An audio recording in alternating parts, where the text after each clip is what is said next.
Welcome, everyone. Thank you for joining our webinar today. My name is Connie Burnham, and I'm the Emergency Management State Specialist at University of Missouri Extension. And I also currently serve as the Extension Disaster Education Network, or EDEN, Professional Development Committee Chair. So take a moment, first of all, to drop your name and institution in the box so we know who you are as well. Abby sent me an email a little bit earlier, and I'm just going to, as a side note, mention that we've had a lot of interest in this webinar today. I think we've got 53 signed up. We've got 23 states. We have 22 1862 land grant institutions, 4 1890 land grant institutions, 1 Sea grant, and 1 non-land grant institution that are signed up for this. So there's been a lot of interest in it, and so I'm glad that we're able to present it today. Again, make sure that we get your name and institution in the chat box so we know who we have today. Today we're going to present on this Smith-Lever Special Needs Competitive Grant Funding Opportunity. Just a little housekeeping before we get started. If you have any questions, make sure you type them into the chat box in the Zoom control panel. And then we'll bring them up at the end of the presentation, and Beverly can address those questions. I've also included a link in the chat box for the webinar evaluation survey. Please take a moment to complete that at the conclusion of the webinar. We all know how important evaluations are, so make sure that you get in there and get it. I'll put it up again before we end, but make sure that you submit that so that we have information that we need for review later on. Now, without further ado, let me introduce our presenter, Beverly Samuel. Beverly is a national program leader at the United States Department of Agriculture, USDA, and National Institute of Food and Agriculture, NIFA, in Division and Family and Consumer Sciences. She oversees the research, extension, and education functions of the Housing and Environmental Health portfolio. She provides strategic leadership for programs that improve family and community resiliency through healthy and safe housing, energy efficiency, aging in place, technologies for occupational health, disaster preparedness, mitigation, response, and recovery. And she also serves as our NIFA liaison to EDEN. And I know Beverly from that organization, and I want to thank you again, Beverly, for coming. And with that, I'll turn it over to you. Thank you very much, Connie. I appreciate this opportunity to talk with you. So I bring you greetings from National Institute of Food and Agriculture. I've also invited my colleague, Susan Bowman from the NIFA Awards Management Division to participate with us on this webinar. She is our go-to person for questions regarding match requirement, and this grant does require 100% matching, as I'll be talking about later. So thank you, Susan, for joining us also. So we will do a brief program overview. I will address the frequently asked questions. I'll discuss some about the funding restrictions, application submissions, and I'll mention just a few of the key common project costs, as well as application review process, and we'll allow time for questions and answers at the end. So the purpose of the Smith-Lever Special Needs Competitive Grant Program is to support innovative education-based approaches to addressing emergency preparedness and specific responses related to non-human and human-made disasters. So this grant is actually related. Eligible applicants are the 1862 land grant universities, and the 1862s can collaborate with 1890s, 1994s, or the tribal colleges, Sea grants, but only the actual 1862 institution can apply for this funding. So the focus is related to natural and human-made disasters. So fundable projects should support extension activities through one or more of 4 strategies. And so only one of the 4 is required. One is to enhance national, regional, multi-state, or state networks that add value to official information by delivering the information. Also, provide national, regional multi-state or state education and communication leadership to develop or add value to current education materials regarding disaster issues. There's a misconception that you have to have all four. It's only one that's required.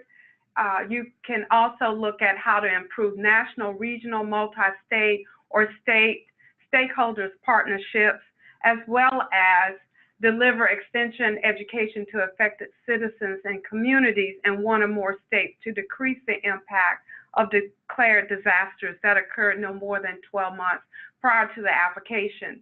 You certainly can have more than one, and it's certainly, if you can have the breadth and depth to address multiple areas, that's good, but only one is required. Also, applications are encouraged that address these target areas: education and technical assistance, collaboration, long-range family, community, and regional planning, also community delivery, as well as dissemination of credible science-based information. So there's approximately $462,000 that's available.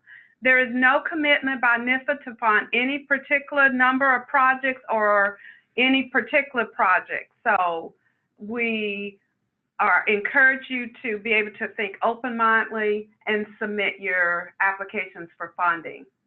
So the institutions that I've mentioned that are eligible are the 1862 land grant institutions in 50 states and the U.S. territories. Award recipients may subcontract to institutions and organizations that are not eligible to apply, provided that this organization is necessary for the conduct of the project.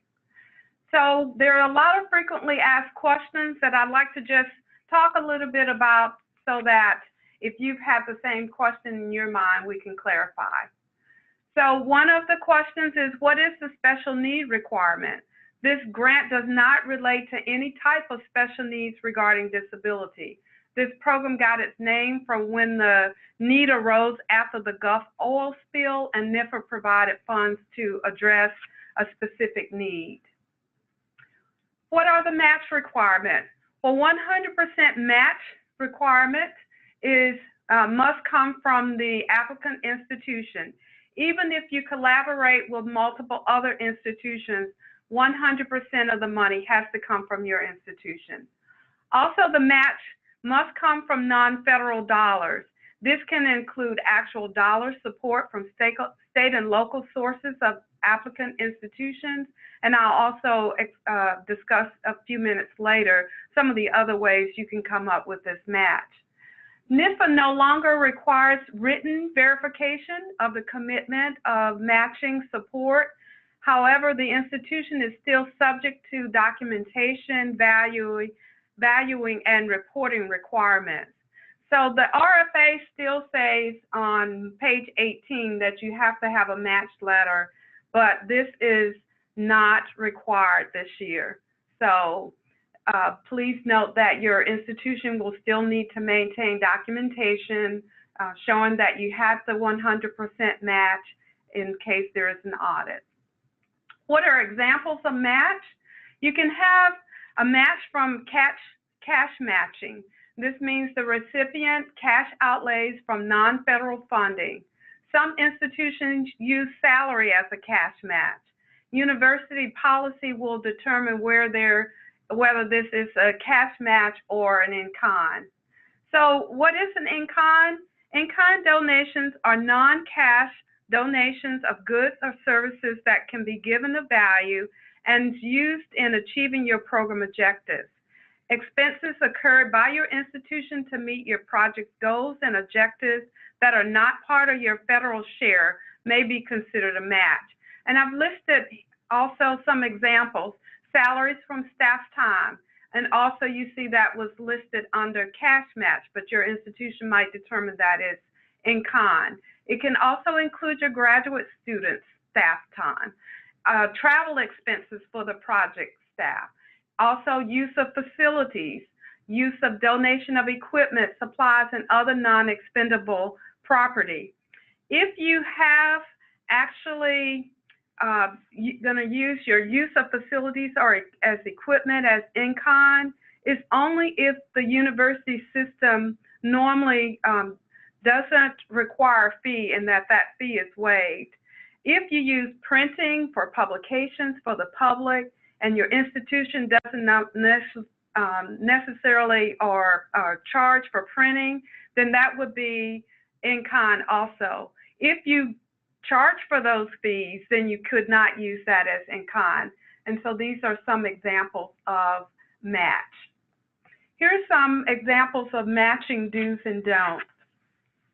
You don't want to, your entire amount of your required match must be secured at the time of the award. You can't speculate about funding that you might receive that could be a match. Your match must be for costs incurred specifically during the project, period. And no contingencies are allowed. For example, pending approval or future earnings. You could include your current earnings as a part of a cash match, but not future earnings. Another question that's frequently asked is, what is a third-party match? And so any contribution to the project by an organization other than the recipient or the awardee is considered a third-party match. Even if you have a collaborator that's on the project with you and they will be participating as a collaborator, that would still be considered a third-party match. So third-party match is not allowed for Smith-Lever special needs projects. What's not acceptable matching? And this, the value of equipment that's previously purchased by or donated to the project. The purchase or donation must be specifically for the project during the grant period. Office furniture or purchase or rental is not allowable for a match. Loan programs, funds that you may be receiving from another federally assisted project or program would also not be acceptable match. What are the funding restrictions? So indirect costs are not allowed and tuition remission is not allowed. So what is indirect cost?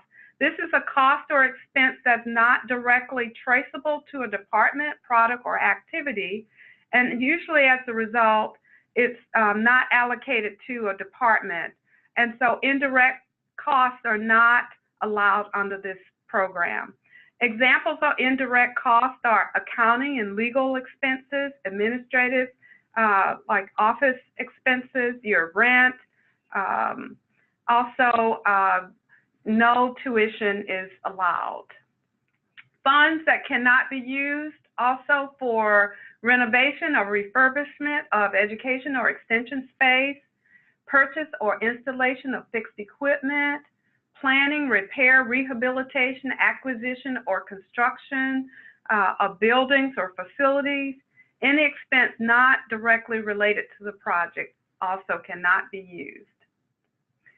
So, as you are making the decision as to whether to apply for this grant, think about, does your program fit the intent of the RFA?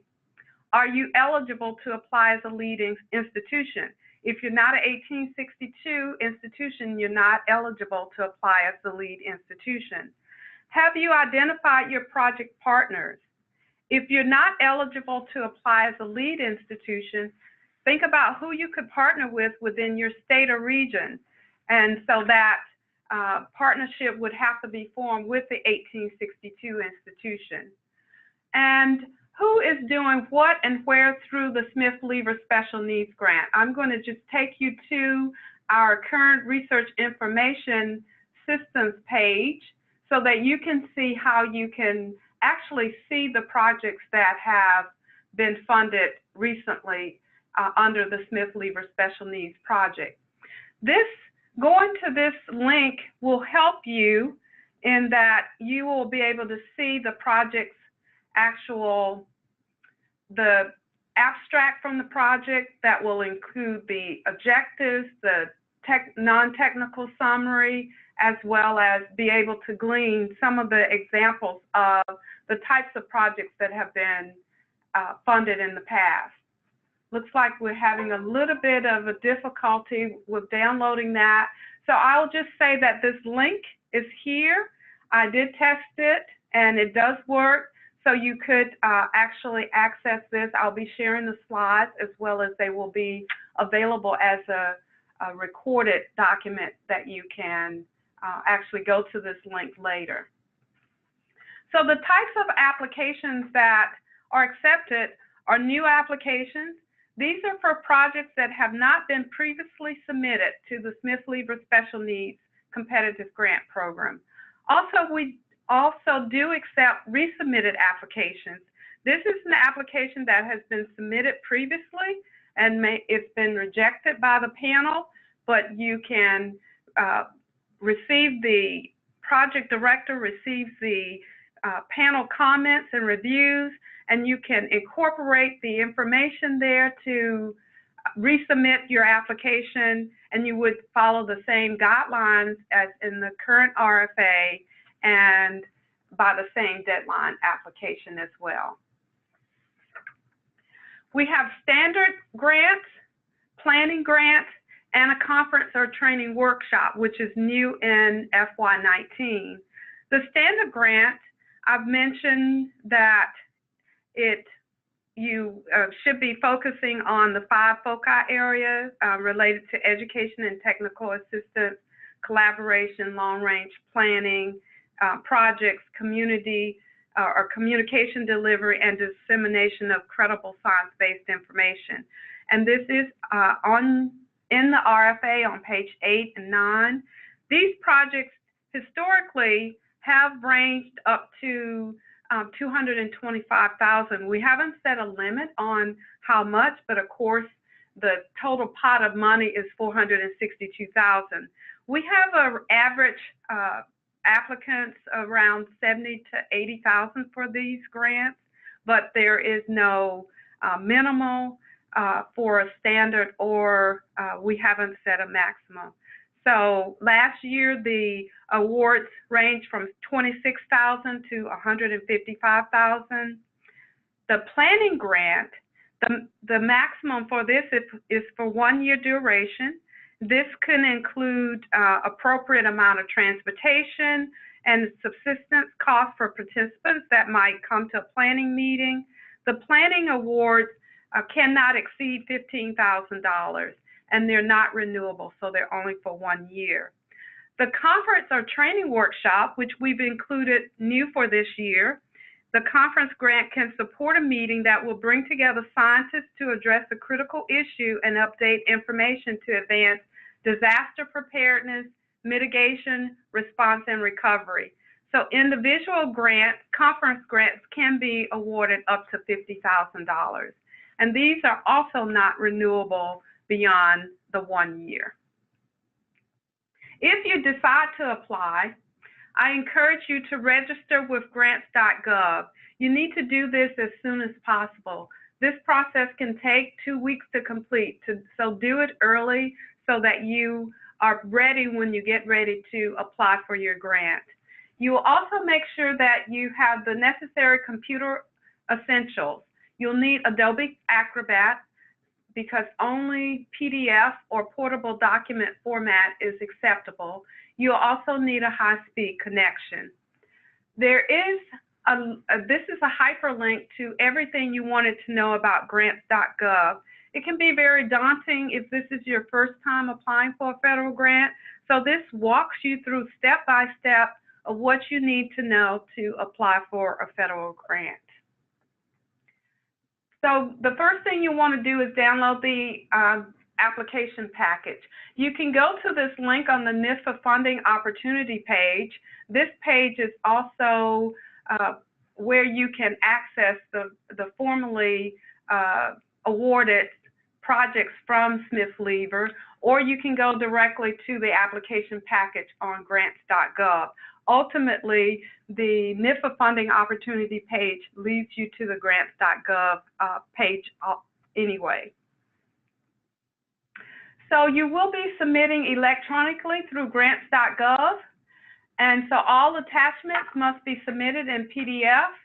All documents after conversion need to be in this PDF format. You need to make sure that your attachments are not password protected. as well as I and my team recommend that you submit at least a few days in advance. You might plan to submit at the last minute, and sometimes you can have technical difficulties and not be able to submit your application.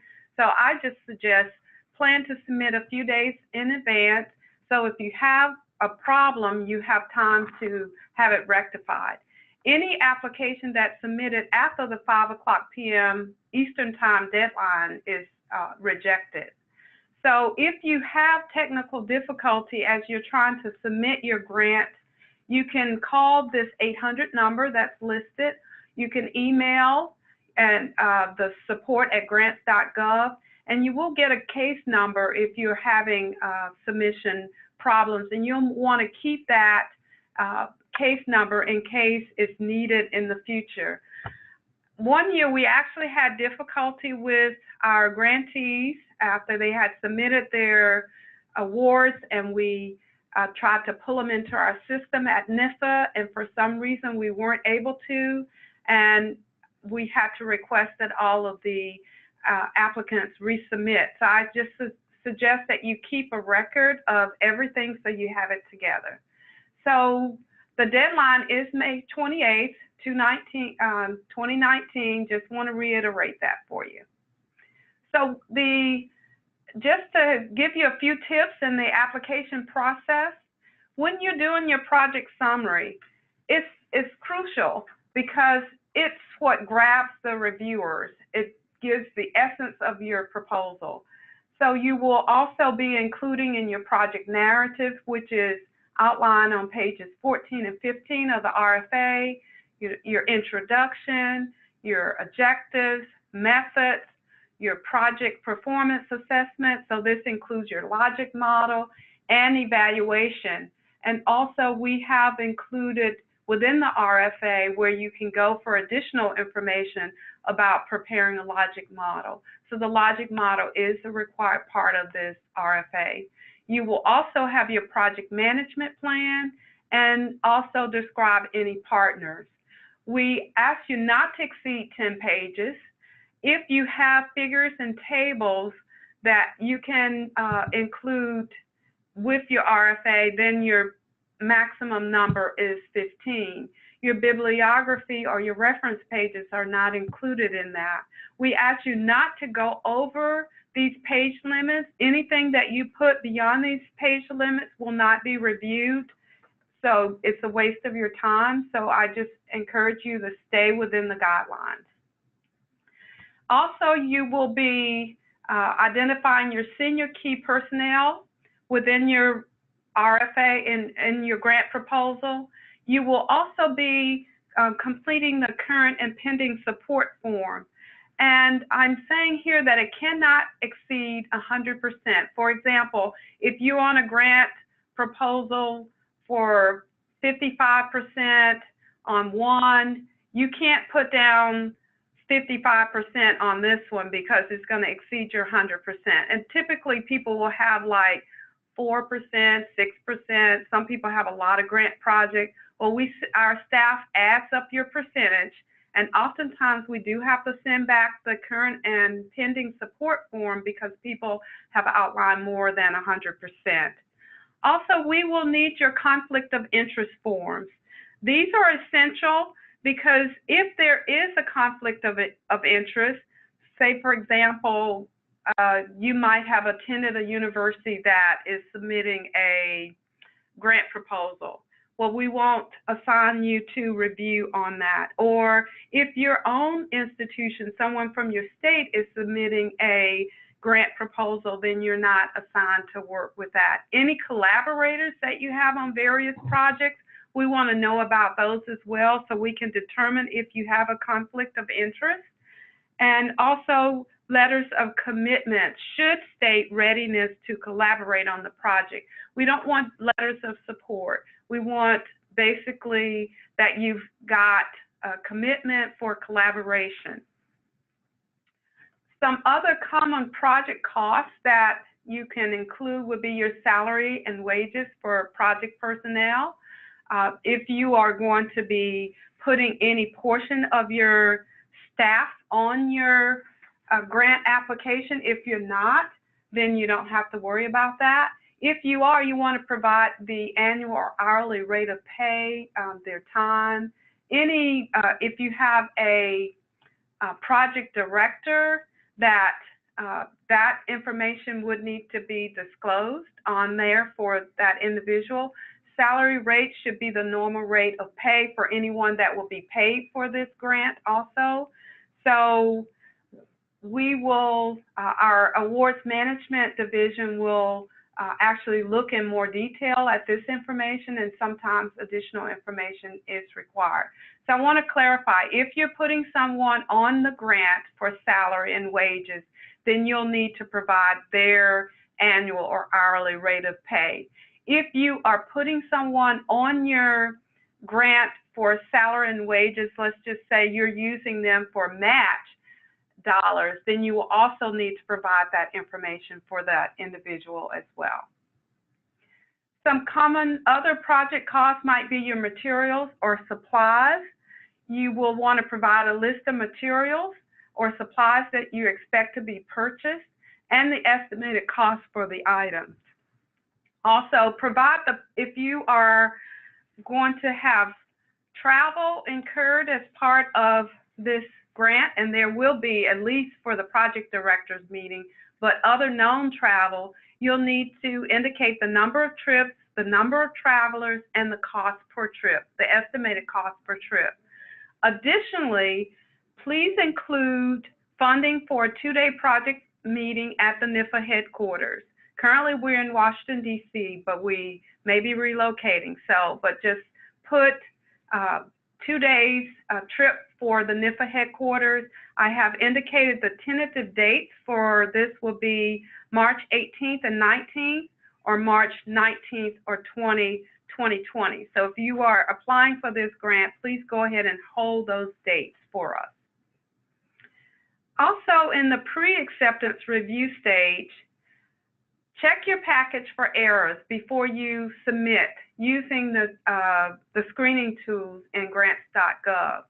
Also, our staff will screen your application for formatting. It's indicated in the RFA, the font and the margin sizes. We'll be screening for your mandatory attachments. We'll be looking for your time periods as it relates to your timeline and your logic model, your budget, and a number of other things. So during the pre-screening process, if you haven't met also the eligibility, we will also reject your application. So your application will be rejected and it won't go further for panel review if it's submitted past this May 28th at 5 p.m. Eastern Time. So we had a discussion in one of our staff meetings. If it's 1 minute after and it's time stamped, will it be accepted? The answer is no. If it's seconds after, then no. And this out of fairness to the individuals that have submitted their applications on time. If your lead institution is not among the eligible institutions, it will also be rejected. If your proposed project doesn't align with the Smith-Lever Special Needs Competitive Grant Program priorities, it will be rejected. And so I have had some people contact me to propose their projects to say, does this meet the guidelines?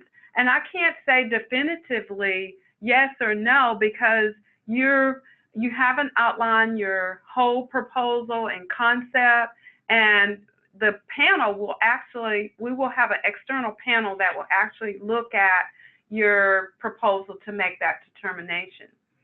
If you haven't heard back from us after you get the grants.gov notification within 4 weeks of the proposal acceptance, then contact me, your national program leader. You can find out this to get a status update.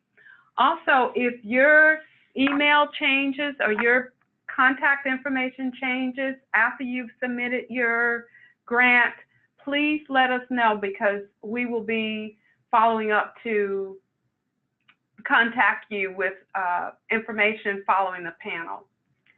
The review process is designed to be a fair and unbiased process. So we convene a panel of experts. We will have 5 panelists for this project. Those panelists will review the applications and make a recommendation to NIFA staff. And we will receive those recommendations, and the ultimate decision does come from our division and our deputy director and division directors at NIFA. However, in the past 8 years, usually as I've worked with this project, what the panel has recommended is typically what is recommended for funding and ultimately gets an allocation. Only information that's submitted with the application is used. Even if a panelist is aware of the work that you're doing, they cannot interject or provide that information as a part of the discussion. So please make sure that your application is complete.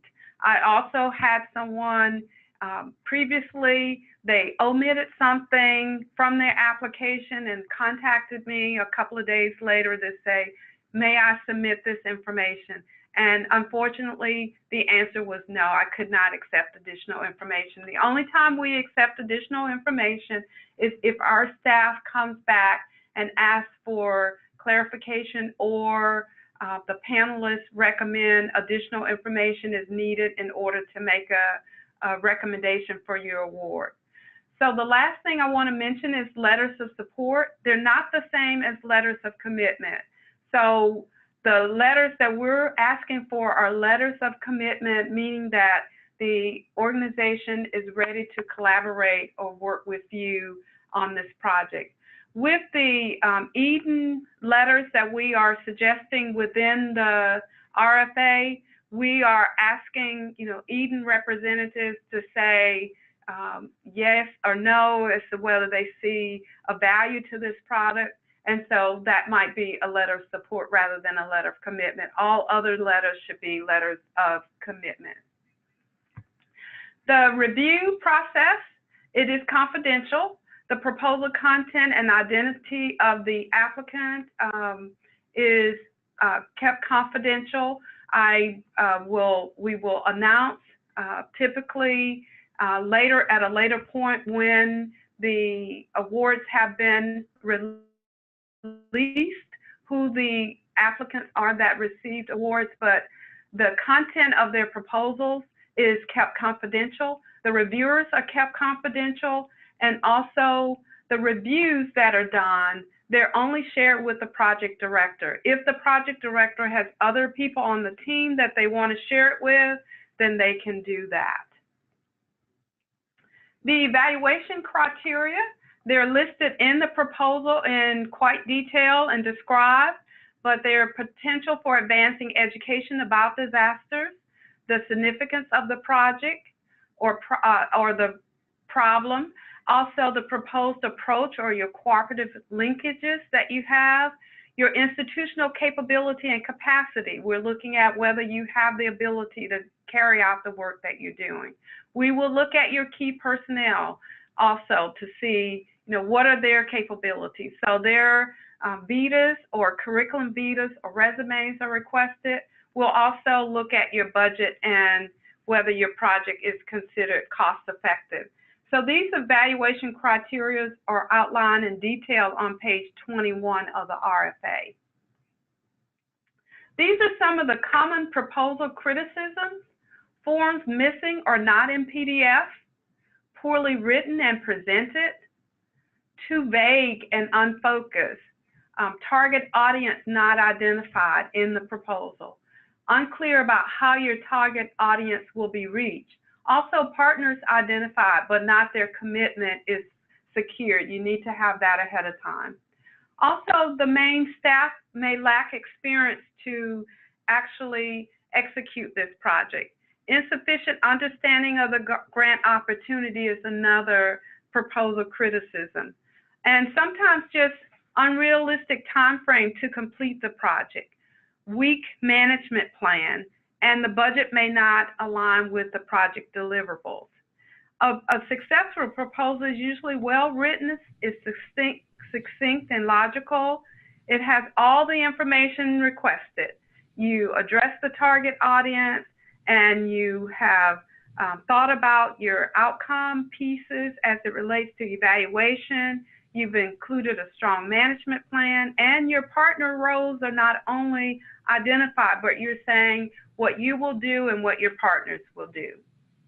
So I'd like to open it up for questions, and also Susan Bowman is also able to answer questions as well. Okay, thanks, Beverly. We're going to go ahead and take some of these questions now. One of them that is coming in is, Beverly, what do you recommend applicants budget for travel for the March meeting? Thank you.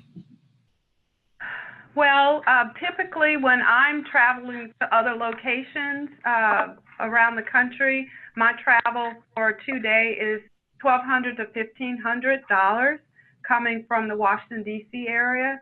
So that's a good ballpark figure, but you will have to look at travel from what it typically costs you from your airport. I know that I'm coming from a busy airport, and sometimes when I'm going to remote locations, it may be closer to $1,500, but typically $1,200 covers my hotel per diem as well as my travel.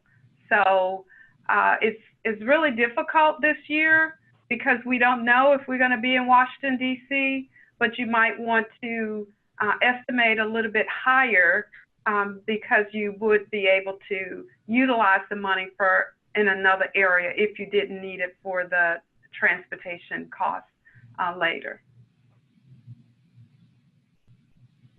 Okay, how about somebody else? Surely there's some more questions out there. Oh yeah, let's see here. Ryan, can a standard program proposal also include a conference meeting, or would those be considered two different proposals?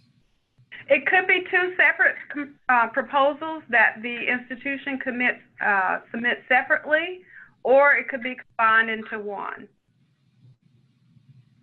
The only thing about the combining it into one is the conference is a 1 year, and sometimes people submit their application for a multiple year project, and if it's 1 year, then the conference would be limited to 1 year.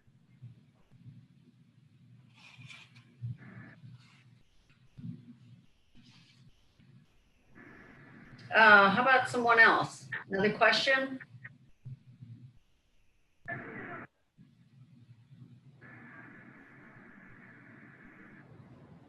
Well, somebody else hopefully will be typing in a question, because I'm sure that there are some. I'll just give a kind of a personal experience with applying for a couple grants. One of them actually was submitted by a former colleague of mine who was here, and we were notified that we got, received the grant. And I was asked if I would, continue on with it. And I said, yes, I would, because it didn't make any difference who was necessarily in this spot, because the project was still a worthy project.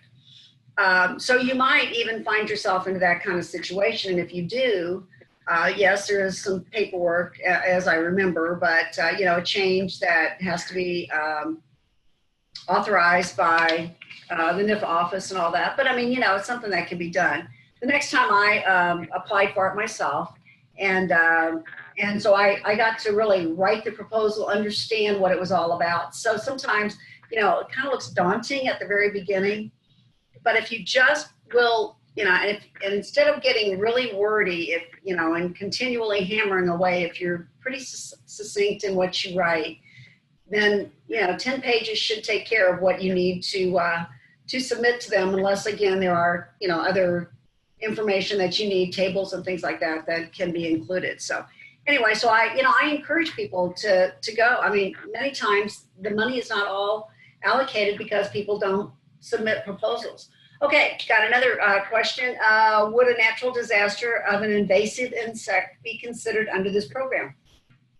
I'm sorry, I didn't understand that. I can't see the chat box. Oh, I'm sorry. Would a natural disaster of an invasive insect be considered under this program?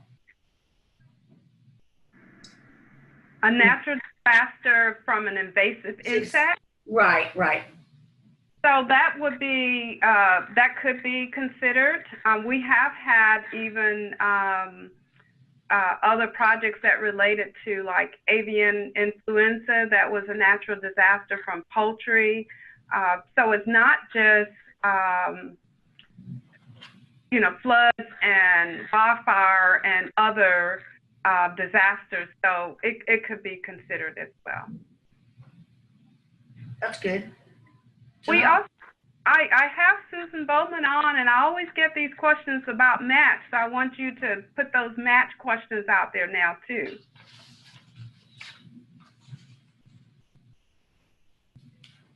Beverly, can you all hear me? Yes. I can give a few tips just while people are thinking about it. Okay. Just a couple things to remember for this program is that there is no third-party matching allowed. All the matching has to come from the institution.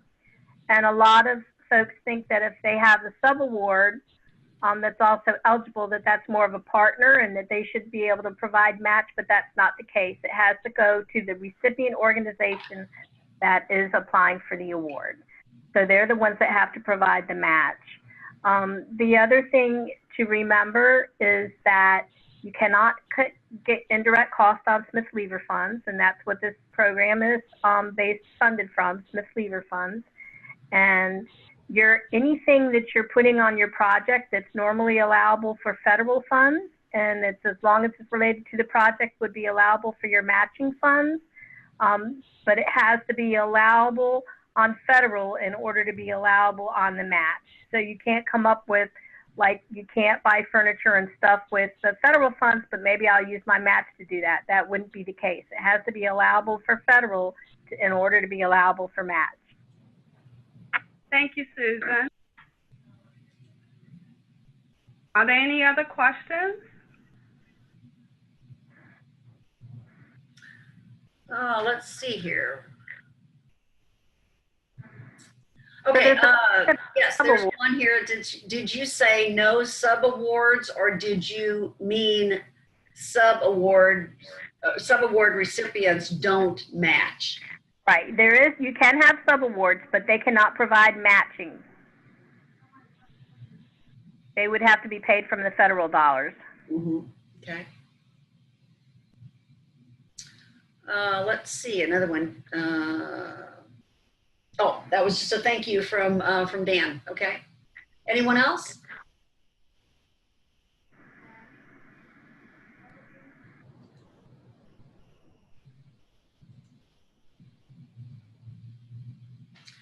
Okay, well, we have a little bit of time left. If anybody has any questions, please submit them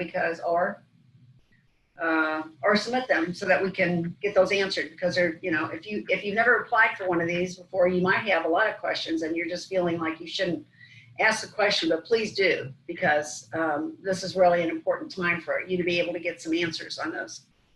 So I've listed our contact information here, our email and phone numbers. All of us are very responsive. I can attest to that. So I just encourage you, if you do have questions, first of all, you try me as the national program leader. The program side of it, we deal with it until we get the awards down to our administrative and business contact, who is Susan Bowman. So if you have questions about applying for this grant, you can certainly call me. If you have technical difficulties, you'll want to call that 800 number for grant support. And if it's questions about content of the RFA, you should start with the program contact. So we have another question here. Let's see, and that's coming in from Dan again. It said, what is involved in the March pre-meeting, and would the grant not begin until after that meeting? Oh no, the grant, this funding period is FY19 money. So the money would actually to, the award period starts August 1st through, I'm sorry, September 1st through August 31st of the next year. So this award period would start September 1st, 2019 through August 31st of 2020. So hopefully you would have your funding shortly after the grant period starts. However, there's always some delay, but a lot of that also depends on the grant applicant. We have to have everything in order before you can actually receive your funding. And so, Susan, I don't know if you want to speak more to that, but sometimes funding is put on hold because the applicant doesn't have everything that NIFA needs from them. Right. So when you're applying for this award and you're looking at your RFA, also make sure you're following the application guidelines that tell you what forms are required and what's needed. If we're missing a current pending form or a VITA or something like that, and you might be on travel, we can't get a hold of you because these awards come down later towards the fiscal year. We have to get them out the door so we don't lose the money.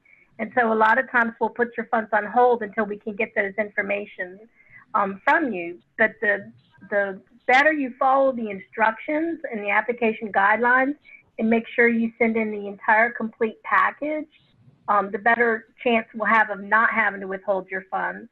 And as you're putting your budgets together and you're not sure about something for match, whether it would be allowed or not, you can feel free to call me and I can walk you through it and we can figure it out before you submit your application. Thank you. And that was a great question. So you would have your money hopefully way in advance of your March trip. We hope shortly after September 1st. All money has to typically get out by September 30th unless something is on hold.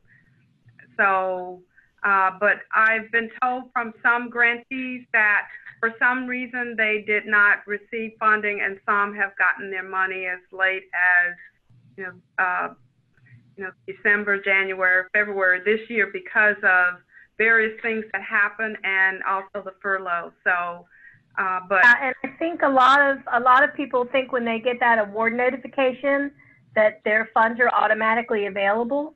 But as you're getting that award notification, so is our funds management division, and they have to go through a whole process to get your funds available to draw down. So typically, their customer service standards are up to 30 days after we approve the award. And with the things that happened this year with the furlough and so forth, we did get a little bit behind on things. But I think everybody's caught up now. If you have not received funds and you applied for a grant and got it last year, you need to let us know. If after you receive your award notification and you did not have any funds withheld, then give our office a call and we will see what's going on. We will follow up with you. So some institutions, after you receive your award notification, will go ahead and advance funding for you. But that varies by the different institutions, and that's up to the college or university or how they handle that. So some people go ahead and start their grant immediately after they get the award notification and may have access to funding, but it depends on your college or university.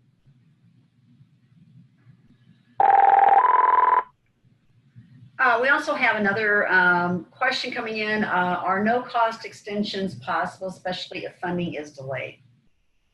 No-cost extensions are allowed. The first year, typically, it's going to be granted automatically.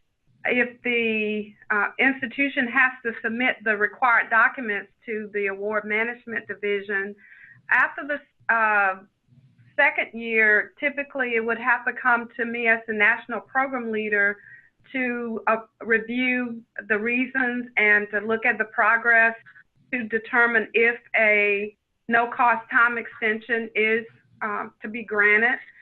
We like to encourage people to go ahead and complete their projects in a timely fashion, but no-cost time extension are an avenue that you can use to manage your project.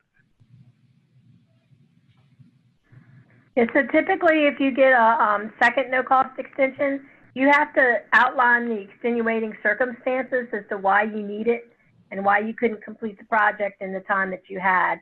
And all of that information is in our terms and conditions that talks about budget changes, no-cost extensions, what you can do with your award. And all that information will be on your notice of award when you receive it. I don't know how to encourage people to keep good records, because some of the things that come up, that come in as questions to me through email or phone calls, are things that are answered right in your terms and conditions. And if you just would maintain a good record keeping system so you've got everything together, a lot of time could be saved by just referring back to the terms and conditions. I think that's really good advice. in more than just this grant is to keep things straight so that when you're either asked about it or have to verify it or whatever, that it's right there, you know, that you don't have to worry about it. So, right. Any other questions that you might have of either of our presenters today? And we do appreciate that, Susan, you joining us, because, you know, there is a lot to the understanding all about the budget and all about the, you know, what qualifies, what doesn't, you know, those sort of things. So it's important. I know that that's something I had to learn when I started working on mine, is that, oh, okay, now I understand this, now I understand that. So it's really good that you're able to take a little time and people have it up front. So, because sometimes we'll have new people at our institutions that don't know a lot about it. And so, right, you know, somebody has left that, you know, and that's happened here at the University of Missouri. You know, we had somebody who was very well acquainted with grants, and now she's gone. So, you know, we want to make sure that that if we can get information from you right now, that would, you know, be very, very helpful. Yeah, oh, excuse me. So don't forget to drop in. So don't forget to do the evaluation. I put that at the very first part of our in the chat box at the very top. Go to that. Make sure you do the evaluation. Remember, it's very, very important for us to get those back. So does that? If there's no other questions, I will close it down here with just a few more housekeeping remarks and things like that. Anybody else? Okay, well, first of all, again, thank you, Beverly, for taking the time, and Susan for joining us as well, so that we can get some good information, because if you don't get to talk about this, sometimes you kind of wander around and wondering if you're anywhere close to doing what you need to do on this. A reminder that this webinar is going to be archived on the Eden YouTube channel and distributed through our listserv, the Eden listserv. Please mark your calendars for the next regularly scheduled Eden Professional Development webinar series presentation on March the 21st, when we highlight work that has been done by Eden delegates throughout many Midwestern and Southern states regarding spring flooding, Missouri being one of those, and I think maybe Mississippi's included in that. I know Nebraska is, possibly Iowa. Extension staff will share firsthand experiences and lessons learned. Registration information for that webinar will be shared in the coming days, so check your email for more information. Thanks again for joining us today, and we will see you the next time.